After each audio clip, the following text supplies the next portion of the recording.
प्यारे भाइयों और मेरे दोस्तों, मैं आपको बताने जा रहा हूँ देश का नेता ऐसा होगा पार्ट नंबर 25 यानी 25। कल मैंने आपको बताया था कि कोई भी इंसान किसी को भी चींटी की तरह मार देता है जान से। वो यही नहीं सोचता कि वो अपनी फैमिली के लिए एक पूरी दुनिया है। उसको तब पता चलेगा जब उसके घर का कोई अपना ख़त्म हो जाए, उसका भाई, उसकी माँ, उसका बाप, उसका पति, उसके किसी का बच्चा। तब पता चलेगा कि बेटे का दर्द, बाप का दर्द, माँ का दर्द, भाई का दर्द क्या होता है। क्योंकि उसका भी मरा नहीं है ना, इसलिए वो या तो दूसरे को मार देते हैं या दूसरे को मरवा देते हैं। तो कम से कम ये तो सोचो कि अगर काश वो तुम्हारा भाई होता, तुम्हारा बेटा होता, तुम्हारा बाप होता, तुम्हारा कोई भी रिश्तेदार अपना करीबी होता, तब तुम पे क्या गुजरती। अब आगे मेरे भाइयों, मैं तो बस इतना ही कहना चाहता हूँ कि किसी के कहने में आकर या किसी के बहकावे में आकर या किसी लालच में आकर किसी को जान से मारने से पहले, किसी का कत्ल करने से पहले वो ये सोच ले कि जिसको हम मार रहे हैं कि वो भी अपनी फैमिली के लिए, अपने घर वालों के लिए, अपने बूढ़े माँ बाप के लिए, अपने मासूम छोटे छोटे बच्चों के लिए, एक जवान बेसहारा बेबी के लिए पूरी दुनिया है। आज हम किसी को जान से मारेंगे तो कल कोई हमें भी जान से मारने वाला होगा। कल कोई हमारी भी जान ले सकता है। जब तुम किसी का दिल दुखाओगे, किसी को ना हक सताओगे, किसी के साथ आज बुरा करोगे, तो आने वाले टाइम में 100% तुम्हारे साथ भी बुरा होगा। तुम्हें भी कोई ना कोई सताएगा, तुम्हारा भी कोई दिल दुखाएगा।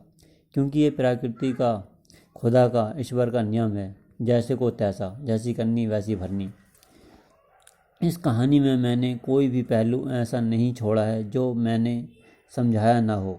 देश की और देश की जनता की भलाई के लिए हर पहलू पर मैंने बड़े ही अच्छे ढंग से गौर करके आप सारे लोगों को मैंने अपनी बात समझाने की कोशिश की है।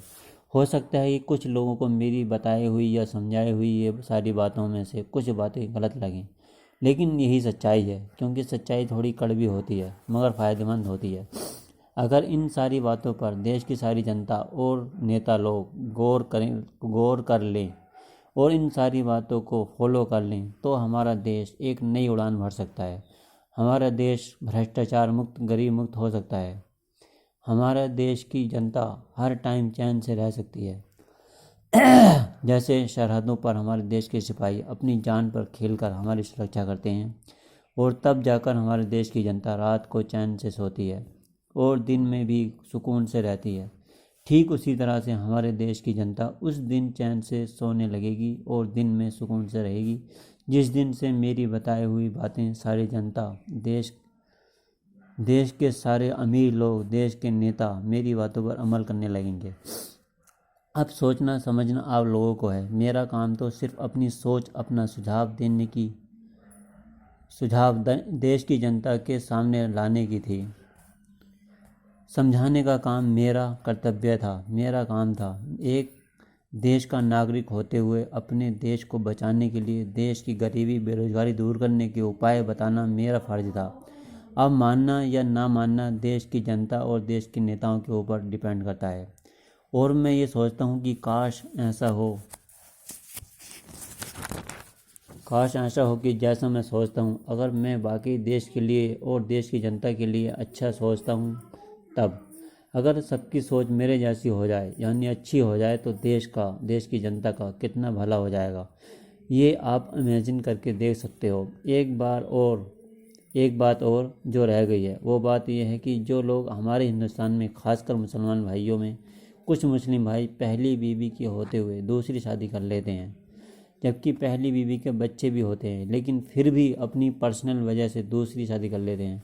उनके लिए एक कानून बनना चाहिए, और ऐसा कानून जो अगर कोई ना माने तो उसे 20 लाख रुपये जुर्माना या ना देने पर 10 साल की जेल होनी चाहिए। अब मैं अपना पार्ट यहीं पे पूरा करता हूँ। कोई भी मेरे चैनल को नया बंदा देखे तो चैनल को सब्सक्राइब करे ताकि उसको मेरे हर वीडियो नोटिफिकेशन के द्वारा मिलते रहें। और जो पुराने बंदे देखते हुए आ रहे हैं, हर बंदे मेरी वीडियो को लाइक और शेयर करें ताकि उनके दोस्त भी मेरी वीडियो को देख सकें, फ़ायदा उठा सकें, एंजॉय ले सकें और सीख हासिल कर सकें। अब मैं अपना ये पार्ट यहीं पे पूरा कर रहा हूँ। कल आपके सामने फिर लेकर के आऊँगा पार्ट नंबर 26।